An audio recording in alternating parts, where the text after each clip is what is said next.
प्रिय मित्रों, आज का हमारा विषय है कि अपने मूल स्वरूप आत्मा और इस प्रकृति को कैसे समझें। जब हम कहते हैं कि आत्मा, तो आत्मा का तो वहाँ से एक चीज़ आती है कि कोई चीज़ ऐसी है जो एग्जिस्ट कर रही है, और प्रकृति मतलब जो आपको दिख रहा है। प्रकृति में परिवर्तन है और आत्मा में अपरिवर्तन है। प्रकृति को न समझने के कारण ही हम खुद को भी नहीं समझ पाते, क्योंकि हम आत्मा हैं न कि प्रकृति। और आज का एक मूल प्रश्न रहता है अधिकांश लोगों का, और गुरु के पास जाके वो पूछते हैं कि मैं कौन हूँ। ये तभी तक प्रश्न रहता है जब तक वो आत्मा के बारे में नहीं जानते और प्रकृति के बारे में भी नहीं जानते। प्रकृति को ही खुद समझ बैठते हैं जो परिवर्तनशील है। आत्मा का स्वभाव है शांत और स्थिरता, और स्थिर होने के कारण ही वो शांत है। कोई वस्तु जब तक स्थिर नहीं है तब तक वो शांत भी नहीं रह सकती। तो शरीर प्रकृति है, और शरीर के अंदर जो जीवन है ये आत्मा है, और मैं आत्मा हूँ न कि शरीर। तो इसके अंदर जो जितना भी परिवर्तन हो रहा है, चाहे वो शरीर में सांस ले रहे हो, आप के अंदर जो स्वभाव में बदलाव आ रहा है, ये सब प्रकृति है। इसमें गतिशीलता है। गतिशीलता जब एक स्थिर चीज़ जब गतिशील को देखता है तो उसको भ्रम हो जाता है, और भ्रम होने के कारण ही वो परेशान है, अशांत है, जबकि वो मूल रूप से शांत है। और भ्रम जब तक नहीं दूर होता, जब तक उसको ये पता नहीं चल जाए कि ये भ्रम है, ये सच्चा नहीं है। अगर जब आपके शरीर से कोई भी बाल टूटता है तो आपको पता है कि इसका कोई महत्व तो नहीं है, ये टूट गया। शरीर के अंदर हज़ारों करोड़ों कोशिकाएं रोज़ बनती हैं और टूट जाती हैं, लेकिन फिर भी आपको कोई दुख नहीं होता।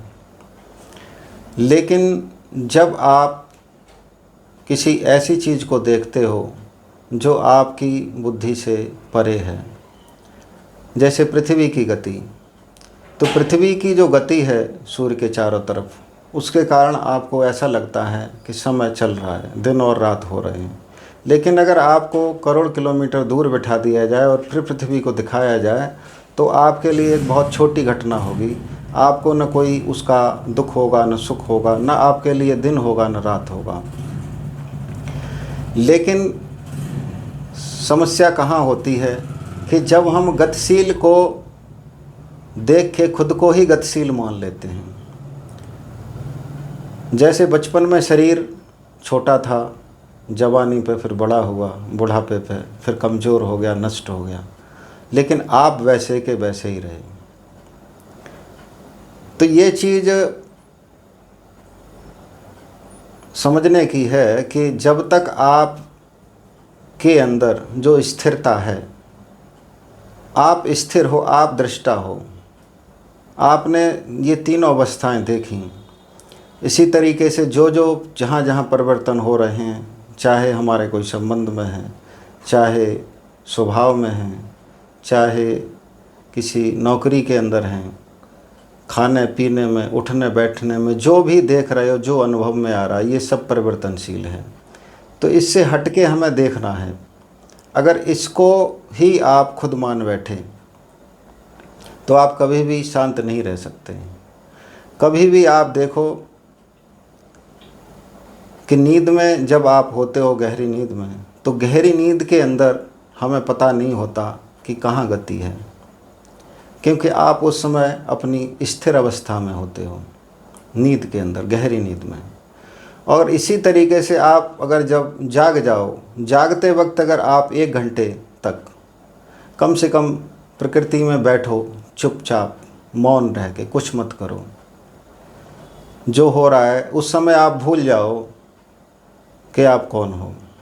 आप स्त्री हो, पुरुष हो, छोटे हो, बड़े हो, आप कितने एजुकेटेड हो या अनपढ़ हो, जो कुछ भी है सब कुछ भूल जाओ उस समय के लिए। अगर आप ये रोज़ करते हो तो आप समझ जाओगे कि आप शरीर नहीं हो। और अगर ये बात समझ में आ गई कि आप शरीर नहीं हो, क्योंकि शरीर की जो क्रिया है, शरीर में पानी है, तो आपसे कहा जाए कि आप पानी हो तो आप कभी स्वीकार नहीं करोगे कि आप पानी हो। आपसे कहा जाए कि आप हवा हो, कभी आप स्वीकार नहीं करोगे कि आप हवा हो। अगर आपसे कहा जाए कि आप पृथ्वी हो तो आप कभी स्वीकार नहीं करोगे कि आप पृथ्वी हो, क्योंकि आप एक चेतन हो और चेतन होने के कारण ही आप शांत हो। आप शांति आपका स्वभाव है, सुख आपका स्वभाव है, स्थिरता आपका स्वभाव है, लेकिन अस्थिर को पकड़ने के कारण आपका जो मूल स्वभाव है वो खो गया है। आप भूल गए हो कि आप आनंद स्वरूप हो, आप शांत हो, आप सुख हो। तो ये चीज़ हम अगर नित्य सोचें कि परिवर्तनशील ही परिवर्तन हो रहा है, मुझ में कोई परिवर्तन नहीं है, तो इसका विचार मात्र करने से हर क्षण व्यक्ति मुक्त हो जाता है, वो सदा शांत हो जाता है, वो परम सुखी हो जाता है। नमस्कार।